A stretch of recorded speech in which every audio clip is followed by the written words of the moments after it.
Hi, I'm Joe and welcome to the channel. In this micro lesson, I wanted to explore a very simple but powerful concept called active and inactive tones. This is how we create tension and release in music. This is a great principle to understand while you're composing, while you're creating melody lines or improvising a guitar solo or even crafting a guitar solo, or even in your chord progressions you can use this concept. Hey, if you're new to the channel and you find any value in this video whatsoever, please do me a favor and consider supporting the channel for free by subscribing down below and hitting the like button. It really does help me out a lot. Let's go ahead now and jump into the micro lesson. So to begin exploring this concept of inactive and active tones, let's take a very simple chord progression in the key of C. We're going to do a 1-4-5 chord progression. So we're going to have C, F is the 4, 5 is G, and back to the 1 chord, C again. And let's just listen to that. I'll just play something real simple.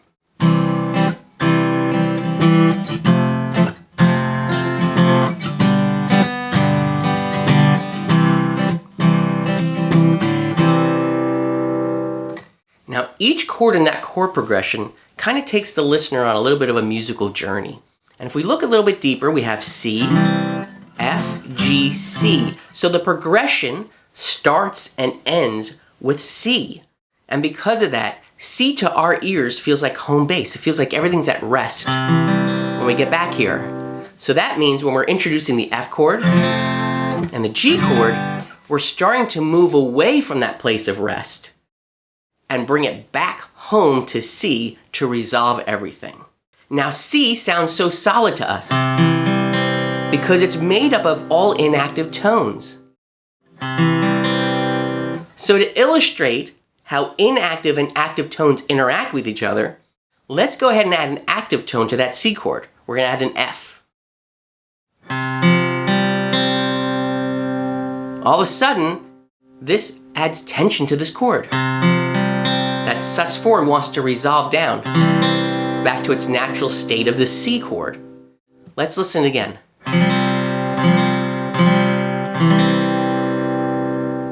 So you can hear by adding an active tone on top of an inactive chord, we're beginning to add tension to our music, and by resolving it, we're adding release. So you can imagine then, when we're actually doing full chords, the C going to the F, again, we're starting to pull ourselves out of that place of rest because that contains some active tones, right? But guess what? G contains even more active tones, taking us further away from that tonal center.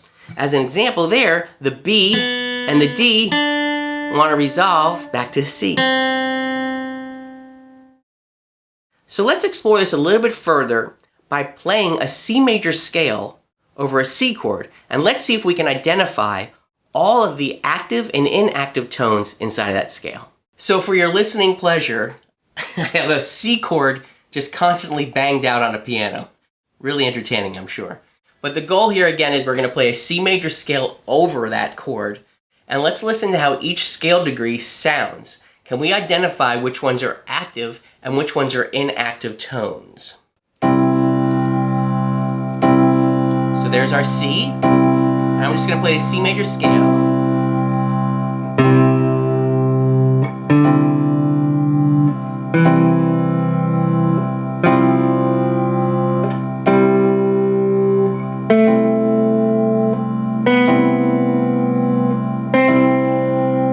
C, D, E, F, G, A, B, and back to C. So 1, 2, 3,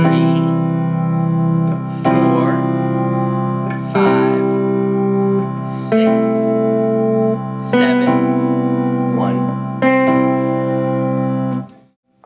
So if we were listening there, clearly there were some scale degrees that just sounded better and fit well over that C chord, and others, again, caused tension where others resolved themselves.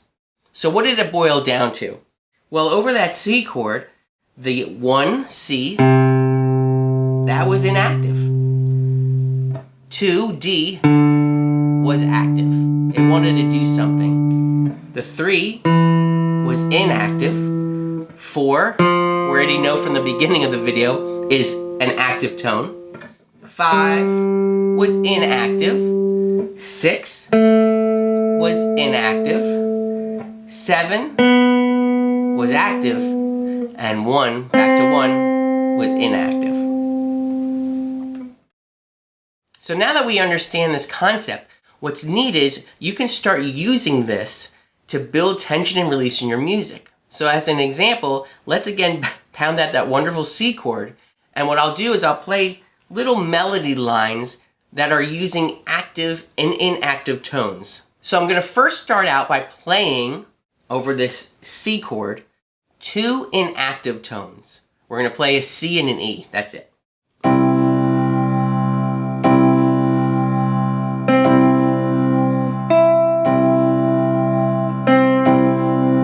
Now I'm going to play 2 active tones.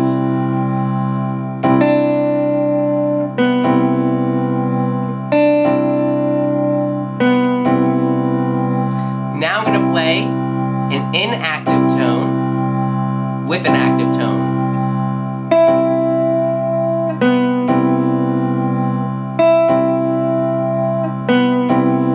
Now let's play an active tone to an inactive tone.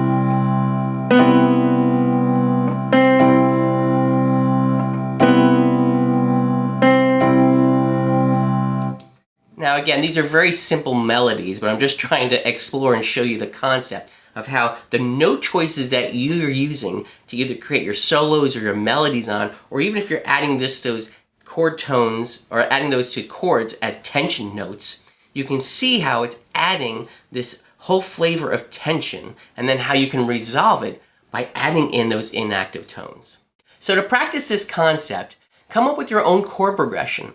And remember, this concept applies to both the chords and the tones that you're playing, or the melody line that you're playing. And what do I mean by that? Well, remember when we were playing the C chord, in the first part we were playing C, F, G? Well, the C chord was inactive, but the F chord and the G chord were active chords.